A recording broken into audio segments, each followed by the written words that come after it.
ಅಪಮಾನದ ಒದಕೆಯನ್ನು ಕಿತ್ತೊಯ್ದು ಹೇಳವೆಂದರೆ ಹಾಕಿದ ಮಮಕಾರನ ಪೆಟ್ಟು ನಮ್ಮನ್ನು ಮುಂಬರಲು ಬಿಡುತ್ತಿಲ್ಲ.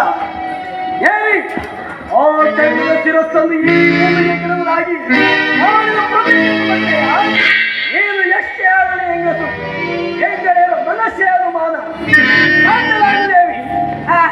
ಇದಕ್ಕೇನು ಕಮ್ಮಿ ಇಲ್ಲ, ಸಾಕು ಸಾಕು ಅಣ್ಣ. ಇವರು ನನ್ನ ಪತಿಗಳೇ, ಇವರು ನನ್ನ ಪತಿಗಳಲ್ಲಣ್ಣ. ನನ್ನ ಭಾಗಕ್ಕೆ ಮೃತ್ಯು ಸ್ವರೂಪರ. ನನ್ನ ಈ ಬಿಚ್ಚದ ಮುಡಿಯನ್ನು ಮುಡಿ ಕಟ್ಟಿಸಿಕೊಳ್ಳಬೇಕಾದರೆ ನಿಮ್ಮೊಬ್ಬರ ಆಜ್ಞೆ ಆದ್ರೆ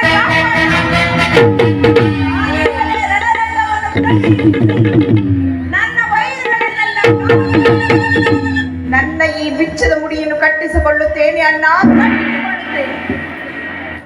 ಇಲ್ಲವಾಗ ನಾನು ಅಗ್ನಿಪುತ್ರಿಯಾಗಿ ಜನಿಸಿದೆ, ಕಡೆಗೆ ಅಗ್ನಿಯಲ್ಲಿ ಬಿದ್ದು ಸಾಯಬೇಕಾಗುತ್ತದೆ ಅಣ್ಣ.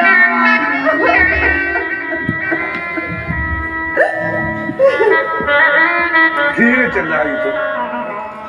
ಸಹಜ ಇವರ ಅಭಿಪ್ರಾಯವೇ ಒಂದಾದರೆ ನನ್ನ ತಂಗಿ ಧ್ರುಪದ ನರೇಂದ್ರ ನಂದಿನಿಯ ಅಭಿಪ್ರಾಯವೇ ಒಂದಾಯಿತು